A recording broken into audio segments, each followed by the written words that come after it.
camp at Guantanamo Bay are one step closer to walking on American soil.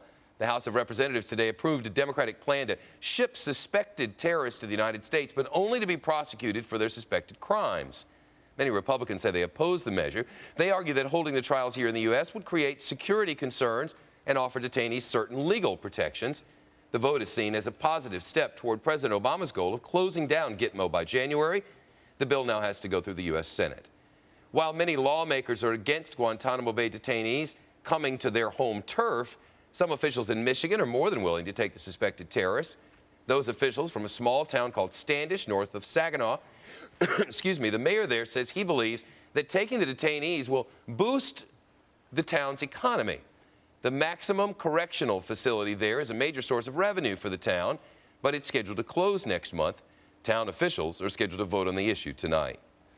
Well, he's the man who's a heartbeat away from being the leader of the free world, and there are new questions tonight about Vice President Joe Biden's influence in the White House, and they come as President Obama gets ready to make one of his most important decisions since he arrived in Washington: what to do now with the war in Afghanistan. Wendell Goler live at the White House tonight. Wendell. Chef, Joe Biden was a longtime member of the Senate Foreign Relations Committee, and that expertise is part of the reason President Obama chose him as his running mate. So it's interesting that on some foreign policy issues, Biden now seems to be the odd man out in the Obama administration. Though he doesn't want to cut the U.S. force in Afghanistan, the vice president's opposed to sending any of the 40,000 new troops General Stanley McChrystal wants. South Carolina Republican Senator Lindsey Graham disagrees. To deny General McChrystal the troops he needs would be a major league mistake.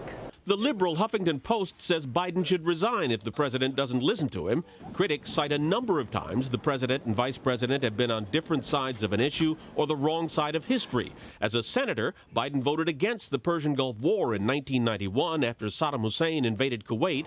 Biden voted for the invasion of Iraq that then Senator Obama opposed, but 3 years later suggested dividing the country along sectarian lines.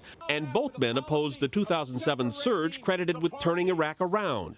This is a cycle of self-sustaining sectarian violence that 20,000, 30,000, 50,000, 100,000 Americans will not be able to stop.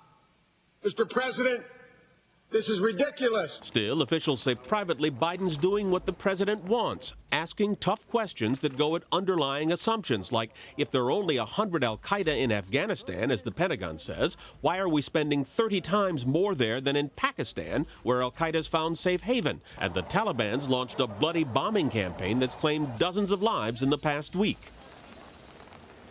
Administration officials say Biden may have differences on strategy, but everyone here at the White House shares the goal of defeating al-Qaeda and not leaving behind a country where it can regroup. Shepard? Wendell Goler live at the White House. Wendell.